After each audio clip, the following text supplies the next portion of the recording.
During my morning commute, I would often drive to Starbucks and grab a coffee on my way to work. While commuting, I couldn't help but notice the bombardment of ads on billboards around the city, inside the coffee shop, and on social media while periodically glancing at my phone. We live in an age of consumerism.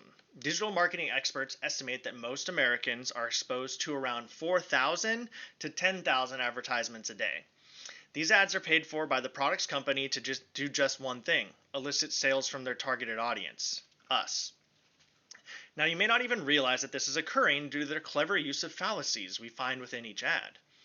A fallacy is the use of invalid or otherwise faulty reasoning in the construction of an argument. A fallacious argument may be deceptive by appearing to be better than it really is. These fallacies often draw upon the Aristotelian appeals of logos, ethos, and pathos, furthering their ability to influence the customer more often than we'd like them to. I'm going to analyze two advertisements for you today, explaining what fallacy the ad commits, pointing out how the fallacy is committed, why the argument made is false, the Aristotelian appeal used to sway you as a customer, along with how the design elements are meant to also entice you into purchasing the product. It is important to analyze these ads that loom all around us. In doing so, you may find yourself spending your hard-earned dollar on necessities, rather than that new cologne Johnny Depp wears. First up,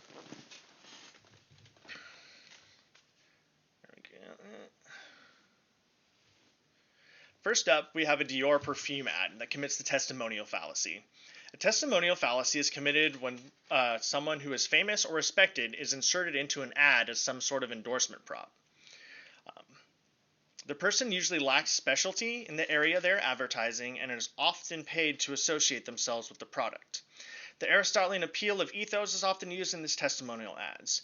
By having Charlize Theron gazing at us, sprawled out in a flattering gold dress next to the glimmering bottle of perfume, the advertiser paints a misleading argument that if Charlize Theron uses this perfume and looks this darn good while doing it, you will too. All you need to do is buy the perfume. The advertiser uses a skimpy dress, the glistening gold accents, and a blown-up image of the perfume next to the movie star to play upon pathos, invoking a feeling of emotion, evoking the feelings of seduction, luxury, and lust for the product. Next up, sorry, the glares were really bad.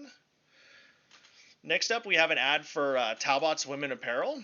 So, in this ad, it's committing the overgeneralization fallacy, which is when a conclusion about a group is drawn from an unrepresentative sample. By depicting two women having the time of their lives in a field full of tulips while wearing Talbot's clothing, the advertisers are doing just that.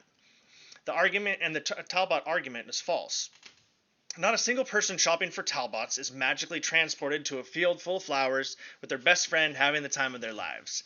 The advertiser is using camaraderie of friendship and the bright sunny day to appeal to pathos, swaying the audience to go buy Talbot's clothing, because if you do, you'll experience something like what's depicted in the ad.